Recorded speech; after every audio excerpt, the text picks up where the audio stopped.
ರಾಜ್ಯಸಭೆಯಲ್ಲಿ ದೇವೇಗೌಡರು ರಾಜ್ಯ ಸರ್ಕಾರದ ವಿರುದ್ಧ ಮಾತನಾಡಿದ್ದಾರೆ. ಸರಿಯಾಗಿ ಫಂಕ್ಷನ್ ಮಾಡ್ತಿಲ್ಲ, 136 ಶಾಸಕರಿದ್ರು ಕೂಡ. ಮತ್ತೆ ಎಸ್ ಟಿ ಅವರ ಹಣವನ್ನ ಚುನಾವಣೆಗೆ ಬಳಸ್ಕೊಂಡಿದೆ, ಇಂಥ ಸರ್ಕಾರ ರಾಜ್ಯದಲ್ಲಿ ಇದೆ ಅನ್ನುವಂಥ ಆರೋಪವನ್ನ ರಾಜ್ಯಸಭೆಯಲ್ಲಿ ಮಾತನಾಡಿದ್ದಾರೆ ಸರ್. ಅಲ್ಲಿ ಪಾರ್ಲಿಮೆಂಟ್ ಅಲ್ಲಿ ಮಾತಾಡಬೇಕಾಗಿರೋದು ಕರ್ನಾಟಕಕ್ಕೆ ಕೇಂದ್ರ ಸರ್ಕಾರದಿಂದ ಹೆಜ್ಜೆ ಹೆಜ್ಜೆಗೂ ಕೂಡ ಅನ್ಯಾಯ ಆಗ್ತಾ ಇದೆ. ಸೆಂಟ್ರಲ್ ಗೌರ್ಮೆಂಟ್ನ ಬಜೆಟ್ ಕರ್ನಾಟಕಕ್ಕೆ ಒಂದು ಕರಾಳ ಅಧ್ಯಾಯ.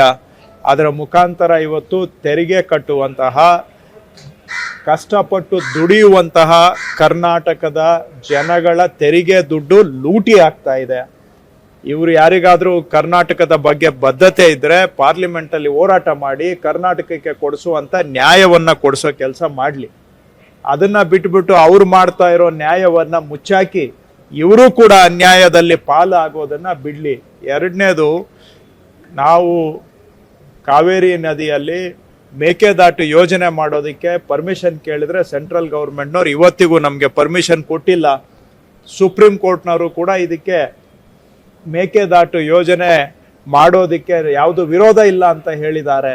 ಹಾಗಿರೋವಾಗ ಮಾನ್ಯ ದೇವೇಗೌಡರೇ ಆಗಲಿ ಯಾರೇ ಆಗಲಿ, ಫಸ್ಟು ಅದನ್ನು ಎಲೆಕ್ಷನ್ ಟೈಮಲ್ಲಿ ಚಿಟಿಕೆ ಹೊಡೆದ್ರು 1 ಗಂಟೆಯಲ್ಲಿ ಕೊಡ್ತೀವಿ ಅಂತ ಮೊನ್ನೆ ಚನ್ನಪಟ್ಟಣ ಎಲೆಕ್ಷನಲ್ಲಿ ಭಾಷಣ ಮಾಡಿದ್ರು, ನಾನು ಕೈ ಹಿಡಿದು ಸೈನ್ ಮಾಡಿಸ್ತೀವಿ ಅಂತ.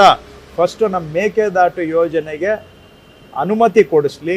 ನಮ್ಮ ರಾಜ್ಯಕ್ಕೆ ತೆರಿಗೆಯಲ್ಲಿ ಕೇಂದ್ರದಿಂದ ಬರ್ತಕ್ಕಂಥ ಪಾಲಿನಲ್ಲಿ ಅನ್ಯಾಯ ಆಗ್ತಾ ಇದೆ, ಅನ್ಯಾಯವನ್ನು ಸರಿಪಡಿಸ್ಲಿ. ಆಮೇಲೆ ಉಳಿದಿದ್ದ ವಿಷಯಗಳನ್ನು ಮಾತಾಡಲಿಕ್ಕೆ ಅವರಿಗೂ ಕೂಡ ನೈತಿಕತೆ ಇರುತ್ತೆ. ಅದು ಬಿಟ್ಟು ಇವತ್ತು ದಿನ ಬೆಳಿಗ್ಗೆ ಆದರೆ ಅನ್ಯಾಯ ಆಗ್ತಾ ಇದ್ರೆ ಅದನ್ನ ಬಗ್ಗೆ ಮಾತಾಡದೆ ಇವರು ಕೂಡ ಅನ್ಯಾಯದಲ್ಲಿ ಭಾಗಿಯಾದಾಗ ಆಗುತ್ತೆ.